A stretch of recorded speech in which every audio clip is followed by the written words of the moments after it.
is Hidden Killers Live with Tony Brueski, Stacey Cole, and Todd Michaels. The tragic Charlie Kirk shooting wasn't a heat-of-the-moment crime. This was, according to prosecutors, a deliberate act. A long gun, a rooftop, a public figure in a crowded venue. And behind it all, if the state's allegations are correct, a handwritten note, a digital trail, and more than a week of planning. Tyler James Robinson is now facing the death penalty for the killing of Charlie Kirk. The prosecution is calling it political targeting, but here's the part that matters most right now.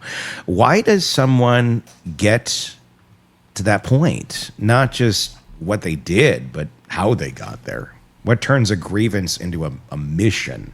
What transforms an ideology into a kill shot? And more urgently, how do we spot the warning signs before the trigger's ever pulled? Can we? Joining us, psychotherapist, forensic behavior expert, and author of many books. I'm looking around my desk right now. Here we go. I'm going to grab this one right here. The Minds of Mass Killers, probably most applicable to this conversation. Shavaun Scott, here to help us break down the psychology of targeted violence, obsession, leakage, and the quiet cues the rest of us keep missing.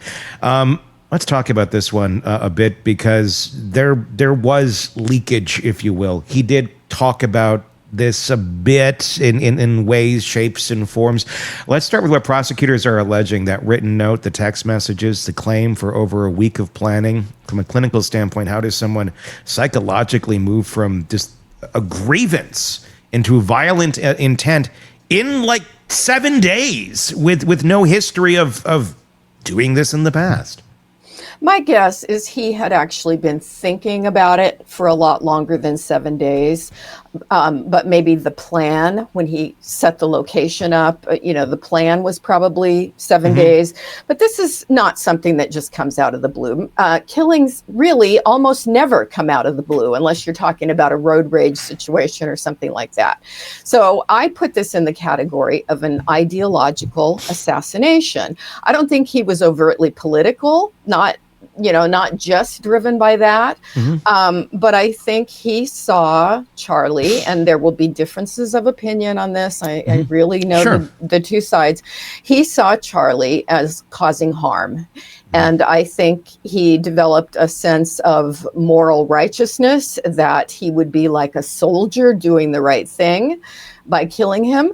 And I have to say, quite frankly, there is alarming buzz. I spend a lot of time on social media, all over social media on the right and the left, of people who have become so polarized. They make jokes about killing people on the other side. And how many times do they start fixating on that and really come up with plans? Because in truth, we are living in a war zone in the United States right now. I'm an old person, relatively speaking. And I have never seen, I lived through the 60s. I was a little kid, but I remember how contentious everything was. I have never seen the talk of violence, the calls for war, the calls for succession of states. We just want to break off from the US. I see this psychologically. There may not be bullets flying everywhere, but there are more bullets flying, and people calling for civil war. And I think we're just in a very dangerous, psychic place in this country. And it's a culture war of ideas. And I think that is feeding this. We had the assassination of Melissa Hortman from Minnesota, the legislator there, and her husband and their dog. And the dog. Don't forget the dog. A few months ago.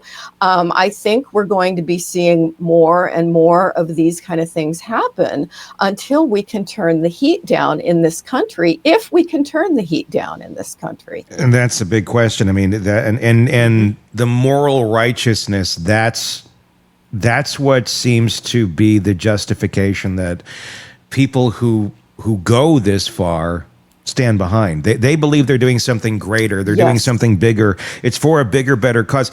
But is someone like this,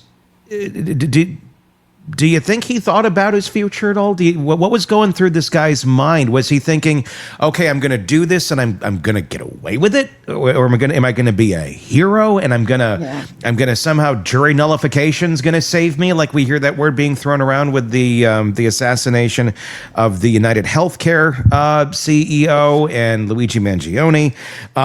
What the hell? I mean, I get people having their moral righteous standpoints, and it's not super healthy no matter what side you're on, but to act and to do something like this with no seeming regard or is it ignorance of what the repercussions would be for you if you in fact go as far as this guy did?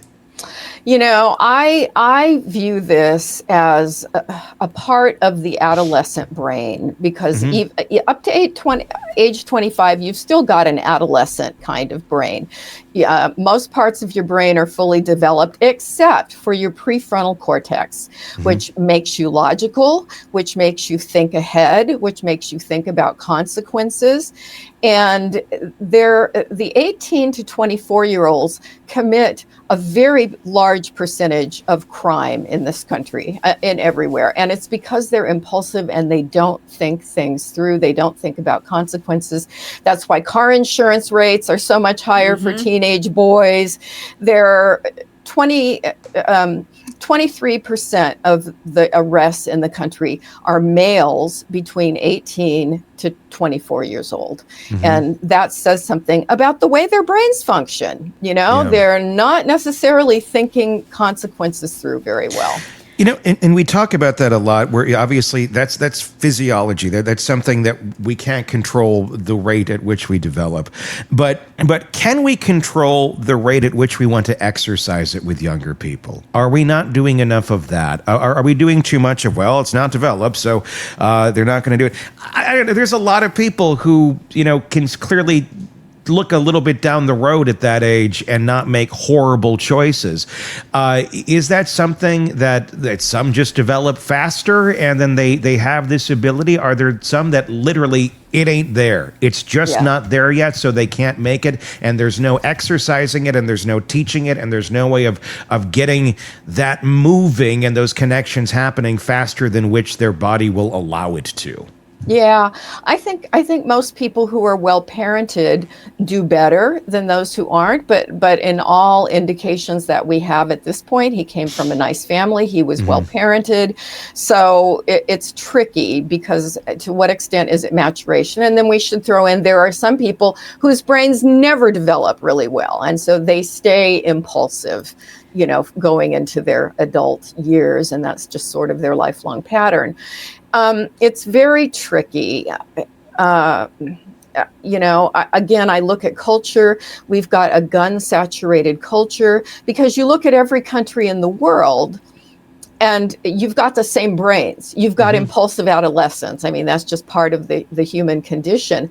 But you don't see everybody picking up guns because there aren't guns everywhere. I was going to ask that. So you have thousands of outraged people on both sides, thousands upon thousands. But then there are these, grievance collectors? Is that, I think I read that somewhere. Robin says wound collectors. Okay. Okay. Yeah. Similar in thought. That is there a catalyst? Is there something that pushes these people? Because boy, I'm outraged by a lot of different things I see in today's world, and I'm not going to go into great detail, but I haven't acted. I do what I can, but I'm not going to go bare arms and head to the streets. So what happens in these people's minds that they go, well, it's me or nobody. I'm going to go do this. Yeah, What is that? You are not an adolescent boy. Thank God. who plays lots of violent video games and has a lot of guns in the house, and you're just a very different person. I don't ever go there. But I do have guns. That's the difference. And we've joked on this show that I've got like 6 big knives located in my apartment, and which is not healthy and should not be encouraged. But I'm stable, and I understand when to use these things, and I know there's a lot going on in our world, but I don't feel the need to go grab my guns and head to the streets. But that's your well-functioning prefrontal cortex. You're an intelligent woman. You're a mature woman. You can look ahead.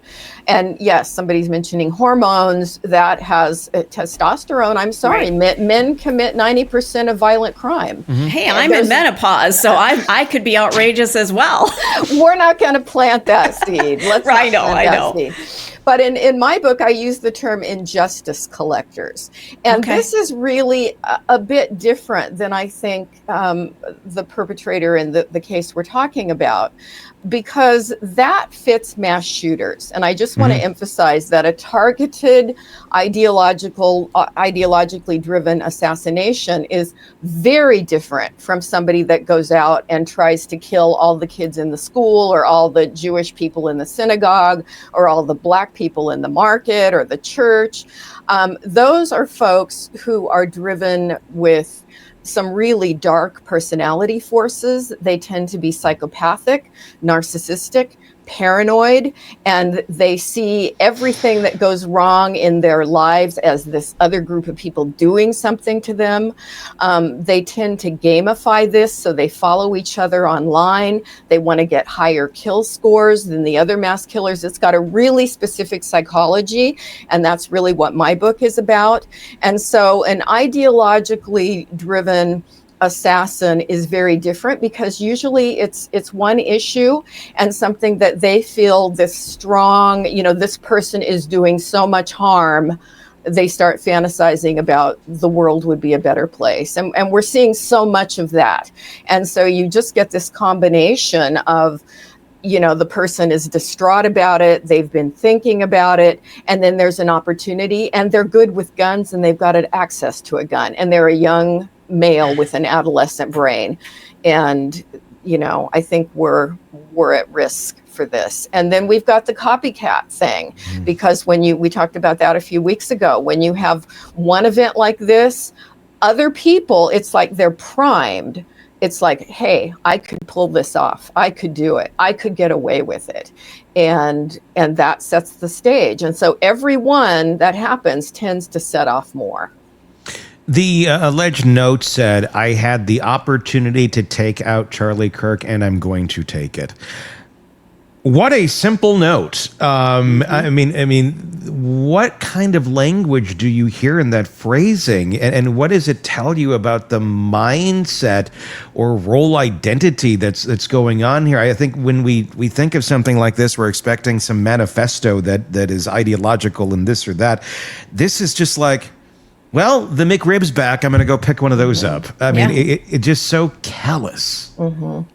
I think it shows, again, that adolescent, simplistic kind of black and white. Here's an opportunity. I think this guy is spreading hate. He's doing bad things.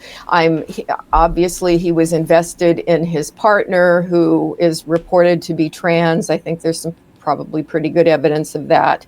Mm-hmm. And so this felt personal to him.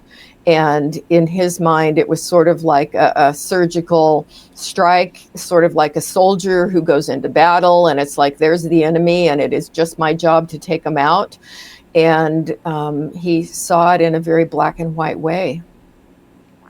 I mean, it seems he was kind of taking on the role in his delusions of a savior. Very the much. way you're describing it. I mean, can you speak to the psychology behind role adoption and what pushes someone into that frame where they feel like, okay, if I don't do this, no one's going to do this. I must be the one that's called at this moment in time. I mean, what's going on in that mind that someone thinks, well, I'm the chosen one. I know he didn't use those sort of words, but you almost have to think in the back of his mind, he must be thinking something like that if he's going to go and take out or go and do something like this. Yeah, I think that's a little bit. I would not say there's any evidence that he has mental illness or a personality disorder, unlike mass killers who do have Either they're psychotic about 20% of the time, or they've got those personality traits, which really put them in the personality disorder category. I think in this case, it's just this sense of moral righteousness. I can make a difference here, and having the means, and a little bit of narcissistic thinking of, look, I'm going to do something really important. Everybody, I'm sure, in his circle, his family, friends, anybody who interacted with him, they all are looking back and they're going, well, were there any signs? And if there were signs, were they missed, or could they even be acted on? If somebody's of signaling or leaking out some of their feelings. I mean, you go to any gathering of human beings right now, and if the topic turns political, you're going to have some over here and some over there and some right here. And just because someone is disagreeing with you doesn't mean that they're going to go and do something like this. From a lot of accounts, he did express his distaste with Charlie Kirk. A lot of people have done that. And there's only one that acted this way out of the gazillions that weren't fans of Charlie Kirk. So how does someone who's an observer, who's a family member, a friend, someone around this guy, and I'm not just speaking of this case alone, but in general, the world we're in right now, how does anyone know what is a signal from someone that is truly a signal of alarm versus they have a difference of opinion? This is a really hard one in this case because he was described as quiet, intelligent. His friends in the gaming world on Discord found him very affable. He was not doing a lot of ranting about violence. And for the mass killers who've really got the personality disorders, often there's months or even years of leakage where they're writing about murder, where, if they're in the psychopathic category, they have a history of violence, they've killed animals as children. The Parkland mass killer actually would kill animals and then bring the dead animals to school. Excuse me, not a way to make friends. That's really an interesting show and tell item now, wouldn't it? Yeah. But wait a second. Sitting here, I'm smack dab in the middle of Wisconsin. We are heading into deer hunting season. We might even be there. I know we're duck hunting season. I was out kayaking like 2 weeks ago, and they were out on the lake shooting. We're like paddling, like, get the hell out of here. But it's a big deal around here. It wouldn't be anything weird to kill a deer and bring it to school. There's a difference between deer hunting and going and killing small animals around your yard for fun. Yeah, it was small animals, and he would bring them to school to upset the girls. And I mean, just look what I did, and mutilating them. And so there are cases where the Sandy Hook killer, as of third grade, fifth grade, he was writing stories in school about murder. It was like leakage. Sometimes they've posted, the Santa Barbara killer posted videos online that were really rather horrific. And, so people, and sometimes, they'll pose with their guns and social media and make statements. I am going to be the next school shooter. I mean, there has been dramatic cases where leakage was missed. So in this case, I'm not seeing that there were these warning signs. Yeah. And maybe there were, maybe there weren't. We don't know of them yet, at least. But in cases like you just cited, okay, leakage. They brought the dead animals to school. They were writing disturbing stories. None of those are crimes. And unfortunately, I don't know, depending how you look on it, there's nothing you can really do. You can't lock somebody up for those sort of things, and especially if they're kids. So I think that's where so many people, and there's so many families and parents, or just concerned adults who know somebody's kid that is acting, concerning. Okay, sign, see something. Everybody's talking amongst themselves now. It's the do something part. But do something. I don't know if we always equate do something as law enforcement's going to step in and save the day. That's not the reality here, because there's laws that really don't allow them to do much if no crime's been committed. So it's that do something part that seems to be missing. But what are we missing in society? We're seeing something. We're saying something. What needs to be done that's not being done? Oh, get if parents are made aware of these kind of things, stories, internet posts, Facebook, things like that, get the kid to a good therapist who specializes in adolescents and children. I close the book, the Mass Killers book, with a story of a kid that had made a threat, teenage boy, and came to therapy. And it was a pretty credible threat, other than there were no guns in the house. I think if there had been guns in the house, he might have acted on the threat. But he came to therapy. And so I sort of go through that story and how I worked with him. And he ended up taking a very different direction in life and ended up having a good life. So that's one thing. But are there other things? Yes, because maybe the family doesn't have resources. Maybe they live in a community where there, aren't good options for therapy. So what we really need, and this is recommended, by all the experts, are intervention teams that are made up of a person or people from law enforcement, a therapist, and people from the school. And so if somebody sees something, let's say one kid says, hey, he was talking at lunch about bringing a gun and blowing people away. You need to report that to the administrators of the school, and then they need an evaluation by a team who goes out into the home, who talks with the family, who talks about what kind of access to weapons do they have. And he may need all kinds of intervention services, or they may determine that it was an empty threat, but they're going to monitor him closely. And there aren't very many places where we have teams like that. And so that's another recommendation I make. We need really good intervention teams, and it's worth it. Shavaun, when a troubled teen sits down in front of you for therapy and you see them having made some threats, they're angry at society, they don't fit in school, so they're claiming they're going to go do something. Where do you begin? And I don't want to derail the conversation away from what we were talking about, but what is your first step in, I need to see what's going on in this kid's mind? You've got to build that therapeutic alliance with them and connect with them.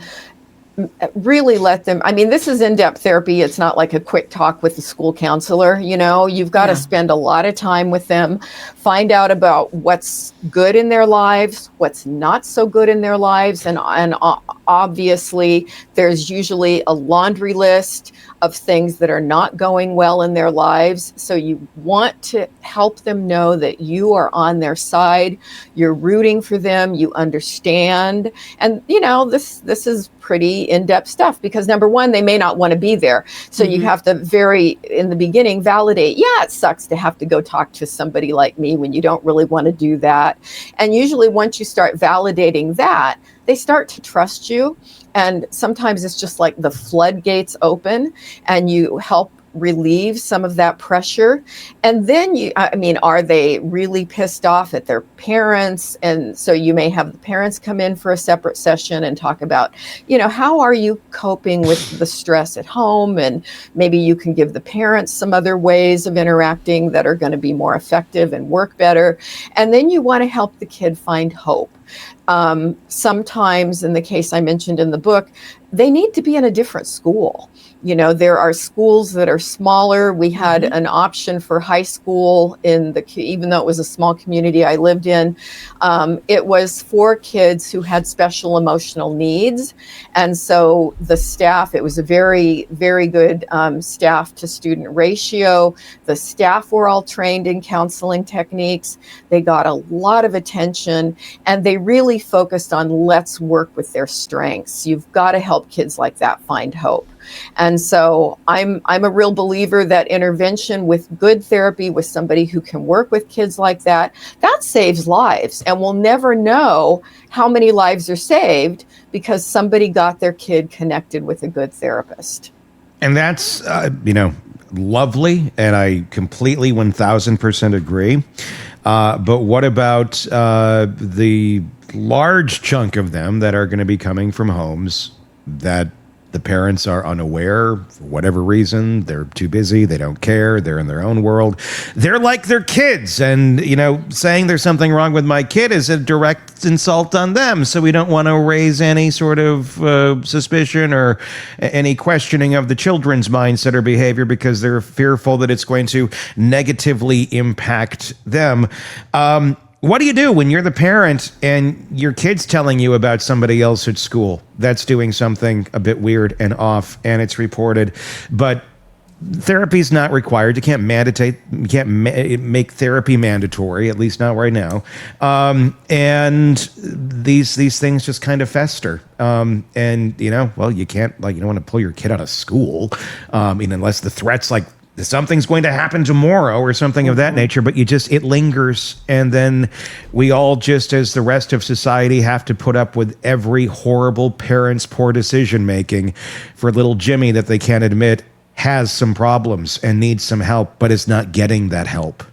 And another thing that happens, I last time I looked at data, it was only 30% of the schools had an embedded mental health counselor, not just an academic counselor, but a mental health counselor in school. And sometimes you can get kids care that way. Of course, my bias is we need an embedded mental health counselor in every school. In every classroom. Because the reality is, okay, great, you have one in your school for how many hundreds of children? Right. Right. Yeah. And we're talking now in the government of pulling all mental health people out of school, right? Kids don't need that. They just need the 10 Commandments written on the wall in the classroom. And every kid deserves a Smith & Wesson at their desk. Right. Right. And bottom line, if let's say my kid comes home and said, Josh at school says he's got a gun and in the next 3 days he's going to come and take it out on, Mrs. Jones' math class or something. 1-800-CALL-FBI. Yeah. Make that call. Want more on this case and others? Then press subscribe now and don't miss a moment of true crime coverage from Tony Brueski and the Hidden Killers podcast.